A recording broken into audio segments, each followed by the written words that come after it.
Top quality और consistent performance के लिए सिर्फ सिल्वर पंप्स एंड मोटर्स, नाम याद रखना।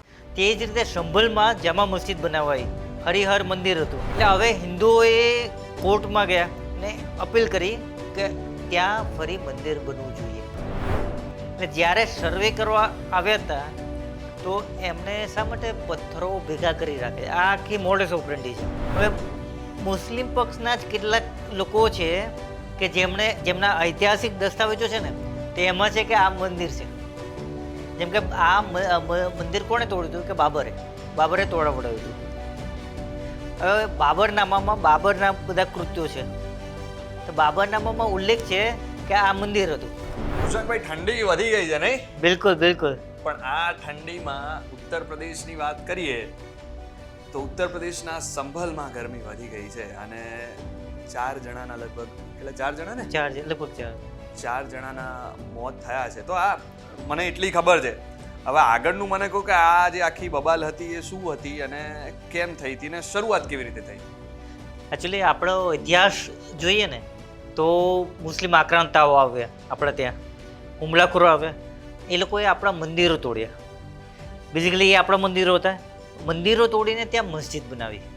આપણે જેમ કે અયોધ્યા મંદિર હતું એ તોડીને બાબરી મસ્જિદ બનાવી, આપણે એને ફરી નિર્માણ થઈ, રામ મંદિર થયું. એ જ રીતે ઘણા બધા મંદિરો તૂટીને મસ્જિદ બની ગયા છે. તે જ રીતે સંભલમાં જામા મસ્જિદ બનાવાઈ, હરિહર મંદિર હતું, મંદિર તોડીને જામા મસ્જિદ બનાવી. એટલે હવે હિન્દુઓએ કોર્ટમાં ગયા ને અપીલ કરી કે ત્યાં ફરી મંદિર બનવું જોઈએ. જે જગ્યાએ જામા મસ્જિદ બની છે ત્યાં મંદિર બનવું જોઈએ. આપણા દેશમાં કાયદાનું રાજ છે, બનવું એવું જોઈએ કે જે કાયદો કહે એ કરવું પ્રમાણે ચાલવું જોઈએ. લોકલ કોર્ટે આદેશ આપ્યો કે સર્વે કરાવો, ને સર્વે એટલે સાયન્ટિફિક સર્વે હોય કે જેના પુરાવા ભેગા કરવાના, કે ત્યાં મંદિર છે હતું કે મસ્જિદ હતું તો કયા કયા પુરાવા હતા, મંદિર હતું તો કયા કયા પુરાવા, એ સર્વે કરવાનો, એનો રિપોર્ટ ભેગો કરવાનો અને કોર્ટને જમા કરવાનો. પછી કોર્ટ ડિસાઇડ કરે કે મસ્જિદ રહેશે કે મંદિર રહેશે. ટીમ ત્યાં ગઈ પોલીસ ફોર્સની સાથે જેવી ત્યાં આખું ગ્રુપ ગયું ને સરકારનું, archaeological survey of India plus પોલીસના અધિકારીઓ, વહીવટી અધિકારીઓ ત્યાં ગયા તો ત્યાંથી પથ્થરમારો કરવામાં આવ્યો. ટેરેસ પરથી બધા મકાનોની આસપાસની ટેરેસ પરથી પથ્થરમારો કરવામાં આવ્યો. પથ્થરમારો કોણ કર્યો? તો કે મહિલાઓએ, એમાં મહિલાઓ પણ હતી. એટલે સૌથી પહેલી વાત એ છે કે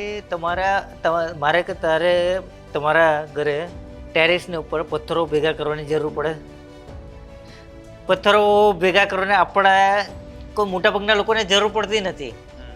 એટલે જ્યારે સર્વે કરવા આવ્યા હતા તો એમણે શા માટે પથ્થરો ભેગા કરી રાખે? આ આખી મોડસ ઓપરેન્ડી છે.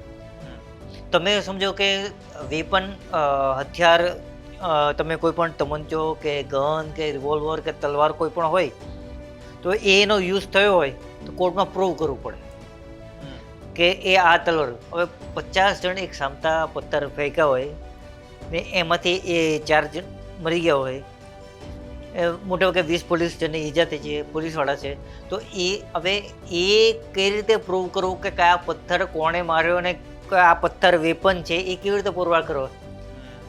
એટલે જે પથ્થરનો વેપન તરીકે ઉપયોગ થાય છે અહીંયા. એટલે બેઝિકલી સર્વે કરવા ગયા એ લોકો અને ત્યાં આ લોકોને પથ્થરમારો કરવામાં આવ્યો બેઝિકલી.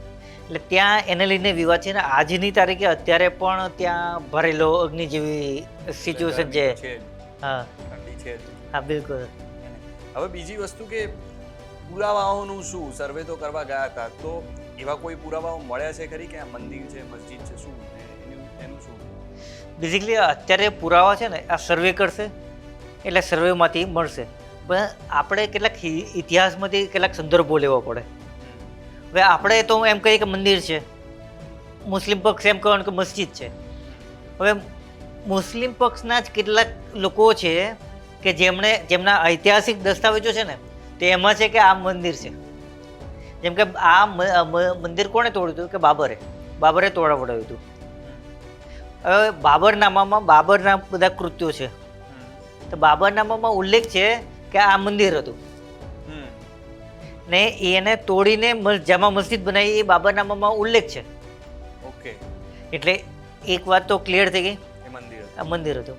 પછી બીજું છે આઈને અકબરી, હમ એ અબ્દુલ ફઝલ કરીને લખેલું, એમાં પણ ઉલ્લેખ છે કે એ મંદિર હતું. હમ પછી થર્ડ કે 1874થી 76ના સમયગાળામાં આર્કોલોજીકલ સર્વે ઓફ ઇન્ડિયાનો અંગ્રેજ ઓફિસર હતા, એ લગભગ એ કનિંગમ જેવું નામ હતું. એમણે સર્વે કર્યો અને સર્વેના રિપોર્ટમાં એમણે લખ્યું કે આ હરિહર મંદિર હતું કે જેને તોડીને મસ્જિદ બનાવાય છે. ઓકે એટલે એ સર્વેનો રિપોર્ટ ઓન રેકોર્ડ છે.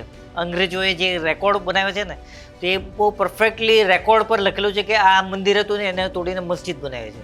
હમ એટલે ઓલરેડી આવા બધા પુરાવા છે. હમ હવે આ તો રે ઐતિહાસિક પુરાવા, દસ્તાવેજી પુરાવા, પણ ત્યાં જમા મસ્જિદમાં સર્વે થાય તો ઘણી બધી હકીકતો બહાર આવે. એમાં હા યસ ડર લાગે છે શું પણ? યસ એક્ઝેક્ટલી, કે ત્યાં જાય તો ત્યાં સ્વસ્તિક મળે, આપણે ત્રિશૂળના પ્રતીકો મળે, એટલે ઘણું બધું મળી શકે છે. બીજા મંદિરોમાં થયા છે એટલે એવું જ રીતે આ મંદિર હોવાનું પ્રૂવ થઈ જાય જો સર્વે થાય તો, એટલે એનો વિરોધ થયો. તો આના રિલેટેડ કાયદો શું છે રુશાનભાઈ? કાયદો એમ કહે છે કે કોર્ટ નિમે તો મંદિર હોવાનું પ્રૂવ કરવું પડે તો એને મંદિર આપવું પડે, કાયદો એમ કહે છે. પણ નરસિંહ રાવની સરકારે એક એવી અડચણ ઊભી કરી છે, બ્લોકેજ ઊભું કર્યું છે કે જ્યાં આપણને હિન્દુઓને છે ને એના અધિકારો, આપણને મીન્સ કે હિન્દુઓને એમના અધિકારો ન મળે. તો એ કાયદો છે ઉપાસના સ્થળ કાયદો 1991. એ કાયદો એમ કહે છે કે 1947 પહેલાં જે મંદિર હોય ને એ મંદિર રહે, મસ્જિદ હોય તો મસ્જિદ રહે, મંદિરને મસ્જિદમાં કન્વર્ટ ના કરાય ને મંદિરને મસ્જિદમાં ના કરાય, મસ્જિદને મંદિરમાં કન્વર્ટ ના કરાય, એવો કાયદો કહે છે. 1947 પહેલાં જે સ્થિતિમાં હોય એ જ સ્થિતિમાં રહે, એને કન્વર્ટ ના કરી. કન્વર્ટ. તો રામ મંદિર કેવું થયું? એમાં કાયદામાં રામ મંદિરને બાકાત રાખ્યું હતું. એમાં રામ મંદિરને બાકાત રાખ્યું, બીજા બધા એટલે તો કાશી મથુરામાં અત્યારે પ્રોબ્લેમ છે, આના લીધે પ્રોબ્લેમ છે કે એ પહેલાં 1939 પહેલાં મસ્જિદ હતા, ભલે પહેલાં 200 વર્ષ પહેલાં કે 500 વર્ષ પહેલાં મંદિરો હોય, પણ 1947 પહેલાં મસ્જિદ હતા. સૌથી પહેલાં તો આ કાયદાને રદ કરવો પડે. એટલે પહેલા આ કામ હા, એટલે એ થાય. બીજેપીની એક સંસદ સભ્યે સંસદની અંદર આ બિલ રજૂ કર્યું હતું. હજુ સુધી એના પર કોઈ એક્શન લેવાય નથી, સરકાર તરફથી કોઈ અનુમોદન નથી કે એના વિશે કોઈ વાત નથી. પરંતુ એમ બીજેપી સરકાર એક પછી એક દિશામાં આગળ વધી રહી છે.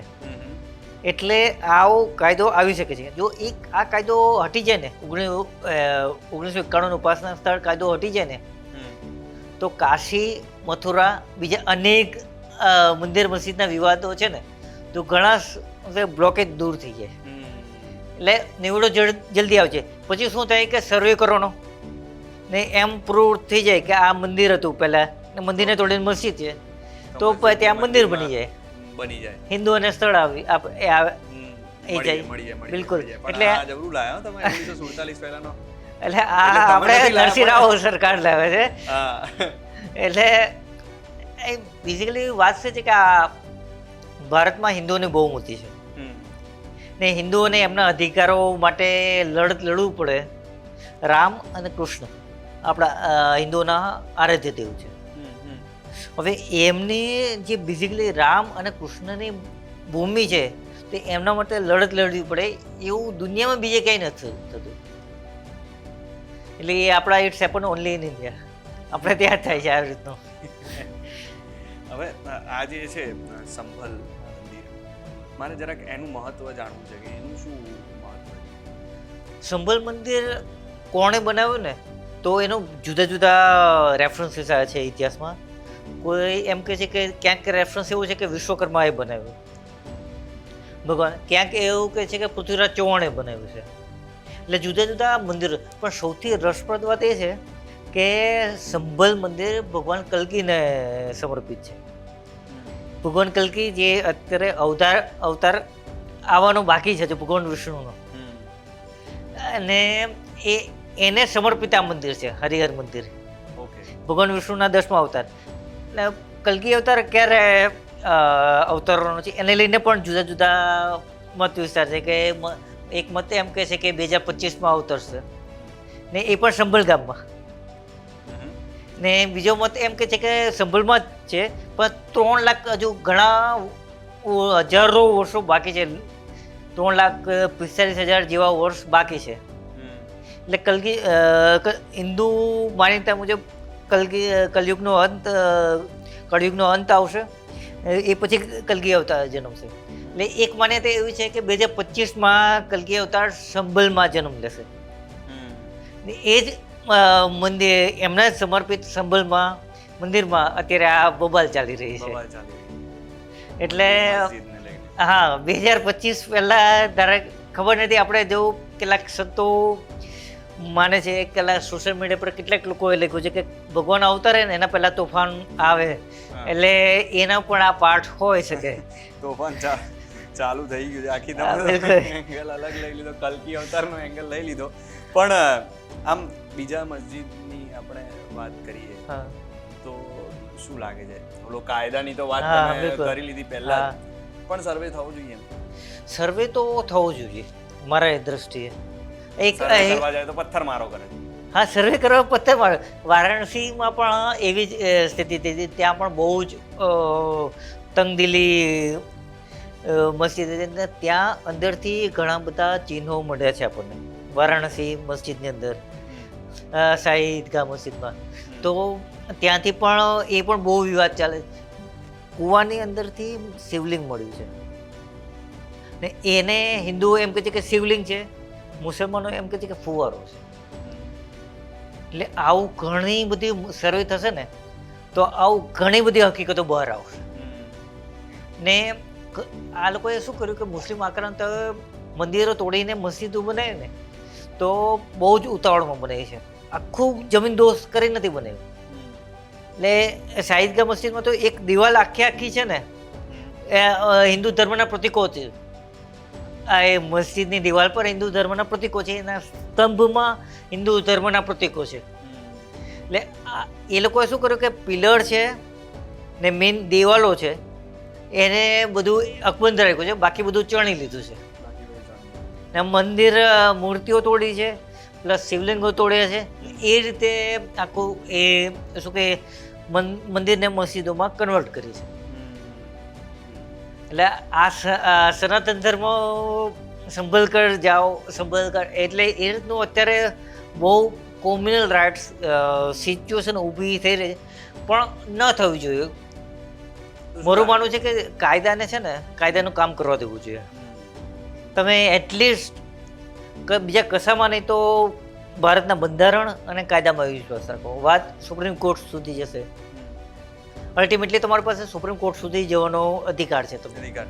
ને સુપ્રીમ કોર્ટ હંમેશા બંધારણમાંની જોગવાઈઓ છે એને અનુરૂપ જ જજમેન્ટ આપી શકે, ને એને અનુરૂપ જ આપે છે. એટલે એ મુજબ તમારે લાગણીઓ માંગણીઓને બાજુ પર મૂકીને બંધારણને જ મહત્વ આપવું છે. પણ શું લાગે છે આ જે હવે મામલો છે, લગભગ 4 જણાના જે મોત નીપજ્યા છે, હવે ક્યાં પહોંચશે? બિલકુલ, અત્યારે જ્યાં સુધી યોગી સરકાર છે તો ત્યાં એમને વારાણસીમાં પણ સર્વે કરાયો. સર્વે અચૂક થશે. કોર્ટનો આદેશ છે તો એનું પાલન થશે, અને બહુ જ મોટી સંખ્યામાં ખડકી દેવામાં આવશે. આ લોકોને અંદાજ તો હતો જ કે પરિસ્થિતિ તંગ થશે, પણ લોકોના ઘરોની ઉપર પથ્થરો રાખવામાં આવે. હવે મારા ખ્યાલ મુજબ આવી જ જગ્યાએ સર્વે કરવાનું થાય તો બધાના આજુબાજુના ટેરેસ છે ને તો એની કોમ્બિંગ કરવું પડશે, તપાસ કરવી પડશે. ને હવે મને નથી લાગતું કે વધારે છમકલું કંઈક થાય, કેમ કે મોટી યોગી સરકાર છે એટલે કંઈક કંટ્રોલમાં લાવવાની કોશિશ કરશે. પણ સર્વે થશે. સર્વે થશે.